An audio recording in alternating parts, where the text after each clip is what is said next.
Do I stink because I'm not wearing deodorant? I'm not smelling them. They're just particularly moist right now. So I can't smell anything. I'm trying this like natural approach to... Yeah, you know, they do that in armpits. Italy too. I don't know if I approve of this. What are we talking about? We're talking about your smelly ass armpits. We could talk about my toes because people come here a lot for these. They're not bad toes. What's wrong with your toes? Why are people coming on your toes? People want to come on my toes. That's why they come on my Oh, the channel. shoes. Anytime I do a fashion haul, people are like, ooh, them toes. And I'm like, really? Like, I clickbaited you with my effing camel toe, but you're here for the toes. That's cool. I've never wanted to ejaculate on a foot before. All right, guys, welcome back to the channel. Kara, were you gonna start? You look like snubbed right now. I'm already finished. Oh, okay. What's up, guys, and welcome back to the channel. Registered dietitian here, Kara Corey. And I'm Mark Loeblein, CEO of MTS Nutrition. For today's topic, we want to talk about orthorexia. This is something I've spoke about on my channel before a long time ago. You can search that in the Dietitian Talk playlist. However, orthorexia is kind of a newer term that we're seeing thrown out there in terms of like, it's not necessarily an eating disorder, it's kind of like a way of life, an unhealthy lifestyle. It's not recognized. There's no DSM-5 criteria, diagnostic information on it. Yeah. But essentially, orthorexia is a lifestyle where you're kind of skating that line of just super restrictive, like, I hate the word clean eating, but like super restrictive clean eating. I don't know how else to say it. You're absolutely right. I believe the best definition I have read is that it's what one deems to be clean, the aversion of eating dirty foods. Yes. And I mean, the thing is, one person's classification of clean food versus another's could be completely different, right. Which is why it's so hard to define, because there's no definition set definition of the clean food, dirty food, so thus there can't be a specific definition for orthorexia. Correct. But orthorexia is something that you'll see in the fitness industry, like the oats and eggs, bro, oats and egg whites, you know, that kind of thing, and you see it, and while I believe in and of itself it can lead to some nutrient deficiencies, it's not that big of a deal, but you know what? I see it as a gateway. That's where I see it. As a female, I see it as a gateway, and I see it commonly, like I know we talk a lot about competing, but I do see it a lot in the fitness industry with competitors, especially bikini competitors. Once they've come off the competition, they know they're not supposed to maintain that level of leanness, but they really, really want to, so they get into this really restrictive pattern that kind of never ends. They kind of stay there in that super ultra lean period where they're really focused on the clean food, the dirty food, and over-exercising is a component as well that gets mixed in there too. And I think it can be a gateway to true eating disorders. Yeah, I mean, over-exercising is a way of, caloric balance, a way of Right. making your calories, negative to what you intake. So, with orthorexia, you're not only having that clean eating, but let's say, one time, this is years ago, remember King Kamali used to compete, bodybuilder? No. So I saw him at a booth, I don't know who the fitness girl was, but he was eating M&Ms, and this girl ate 3 M&Ms. The next morning, she did 2 hours of cardio because of that to offset the cheat, the unclean food. Literally 3 M&Ms. And this is back in the early 2000s, so that is my personal feeling. That's crazy. Over cardio does play a component. Now, the reason that can be deleterious, it's just like binge eating. I think a lot of, especially female competitors, they think they have a binge eating disorder, when in reality, I think they are just fucking hungry. They're hungry. They're hungry and they're human. And when you're fucking hungry, your body's gonna be like, eat. I'm hungry. And you're gonna err towards things that taste good. Like when I'm hungry, my brain isn't telling me to eat broccoli, it's telling me to eat cookies. Right. Because it's survival. Cookies are very nutrient dense.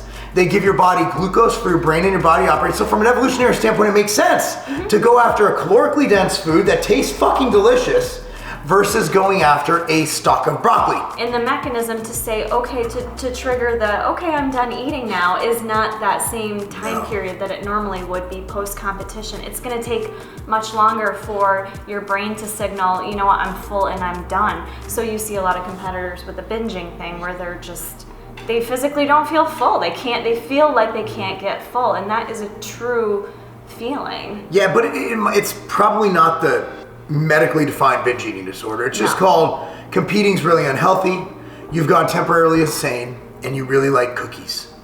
So orthorexia is kind of the opposite of that, Right. Whereas binge eating is like, boom, but you could do both at the same time. Binge eating is like, okay, I'm gonna overeat this. Whereas orthorexia is, I need to eat chicken and rice. I need to eat eggs and oats. I can't deviate from that. I can't put chocolate chips in my protein powder, you know? I can't have this.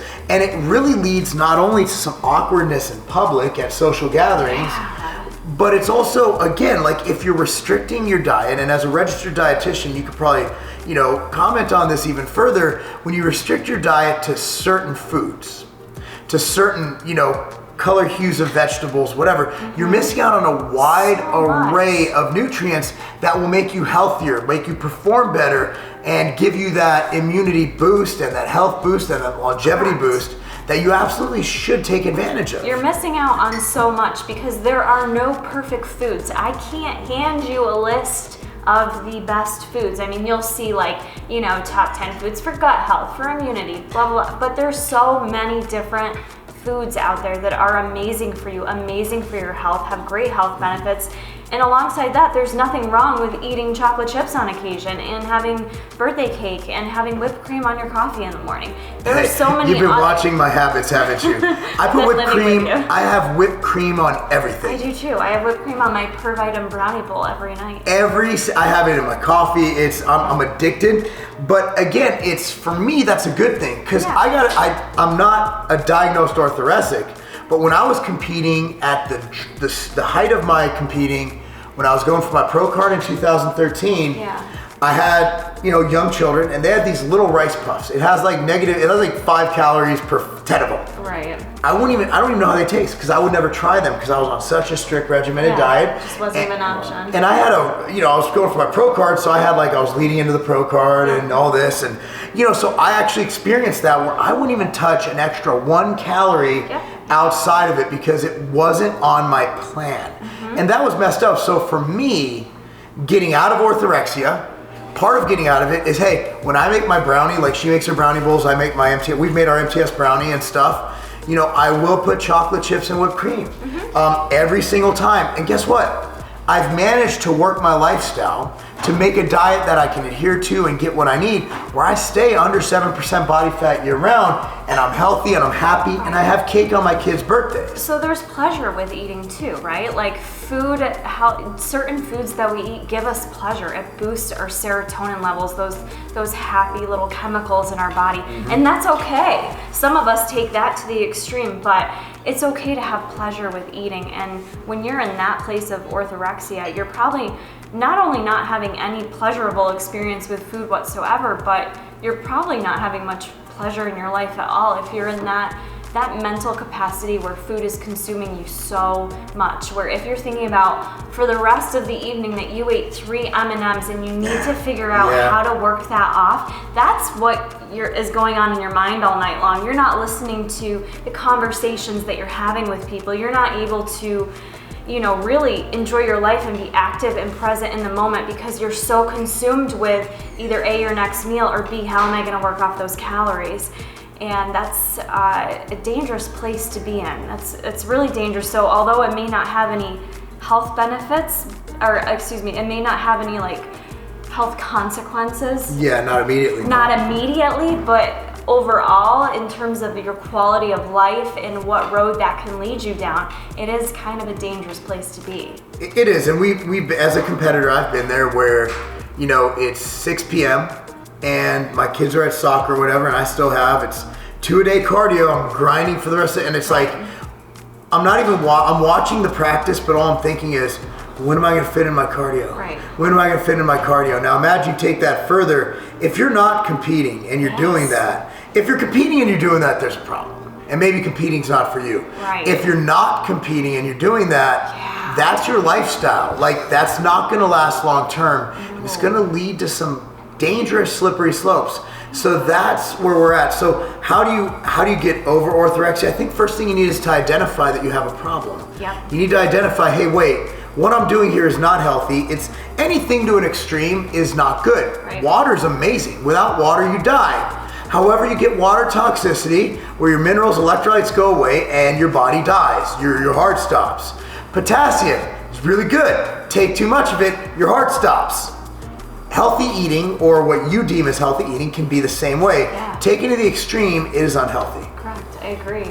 And so I guess the best advice at this point is, number one, like you said, to recognize it. Number two, reach out for help. Reach out to someone for some support, because you may even need counseling. I don't mean that's not a bad thing. Counseling's stigmatized. Counseling saved my marriage. I like counseling. It's not a bad thing. Like, you need to get out of your head a little bit, and if you're not comfortable with going to counseling, it can be intimidating to go talk to a stranger. Even just start journaling. Like, get some of those thoughts out of your head, put them on paper, and just try working through it a bit, and try to, I don't know, that's tough. But I echo the counseling. Yeah. And it's not that, look, here's the deal. You look at the long-term ramifications of unhealthy behavior. Counseling, in generally speaking, is going to cost between $50 and $120 per session.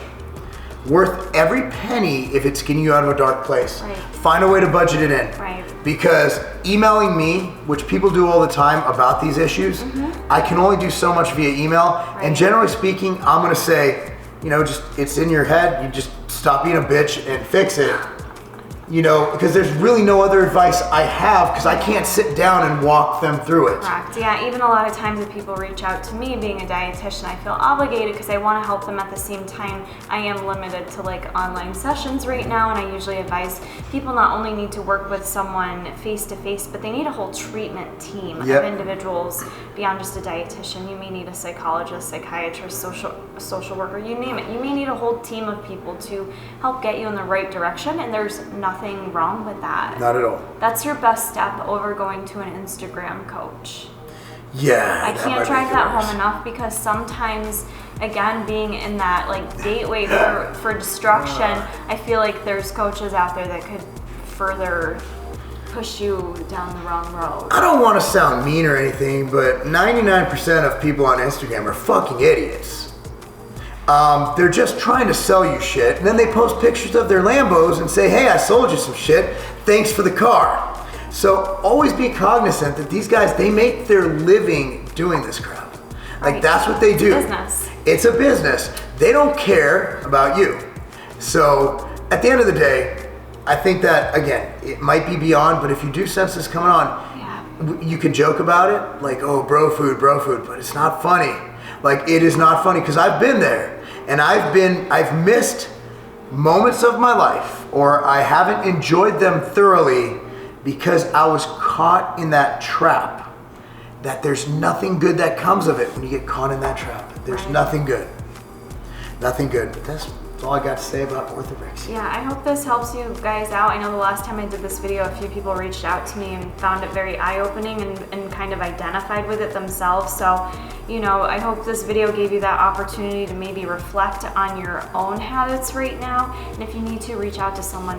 There's nothing to be ashamed of. And if you don't feel comfortable, you can reach out to me, and I'll tell you to reach out to professional help. So feel free to shoot me an email if that's the case. That's really it, right? Yeah, and if you reach out to me, I'll tell you reach out to Karis. Okay. I ain't got time for your problem. I'm just kidding. I got 99 problems, but an eating disorder ain't one, right? Yeah, right. No, I'm just playing. I'm gonna get hate. I'm gonna get so much hate mail on that. That's a trigger point. It's like, he's so insensitive. He's He's intolerant. He has an eating disorder isms. No. Anyway, guys, thanks a lot for listening.